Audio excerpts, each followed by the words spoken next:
para se të vi, Muad Efendiu më tha, hoq tha, ti tha e ke emrin Vladimir dhe tetovarëve dhe u bën për shtypje. Me thonë drejtën, është shumë e vërtet, unë e kam emrin Vladimir. U vi nga një familje përsekutuar e cila në kohën e monizmit emrat e familjeve të përsekutuara i vendosë shtetit. Nuk lejonin të vendosin familjarët e vetë, për të treguar që ti e përsekutuar. Dhe unë kam lindur pa u prish sistemin dhe kam vendosur emrin të tjerë.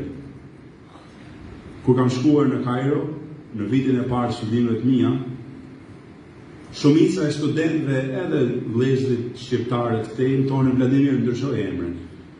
Dhe më thonë drejtën e kisha mend ta ndryshoj. Në provimin e Kuranit në semestrin e parë, një profesor i verbër më thërret mendimin e vet Vladimir Kerë thotë viti provim. Kur i afrohem, më thot, shumë e bukur kjo që Vladimir Putini thot mjap mu Korana, shumë interesant. I thash për Zotin, ndoshta është profesor, thash, po jam Vladimir tjetër. Tha shiko birin, tha, e njoh Shqipërinë dhe kam lexuar tha për të. E di shumë mirë që komunizmi ka nejtë afërsisht 50 vjet.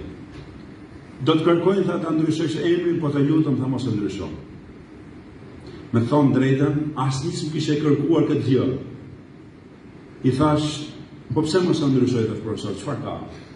Tha mos e ndryshoj, tha se emri jot tha dëshmon që komunizmi se mundi do të thejë. Akoma tha një Vladimir vjetohet hoq, mëson për fenë e Zotit, kthehet besimtar tha, Zoti është shumë më i fuqishëm, Islami është shumë më i fuqishëm, rrejt e fesë janë shumë më të forta, sado mundon sistemi të vetëm.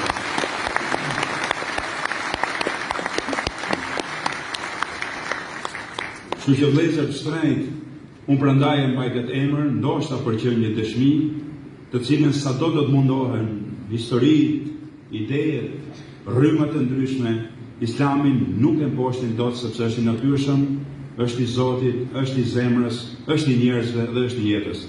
Zoti ju bekoft, agjërim të mbar,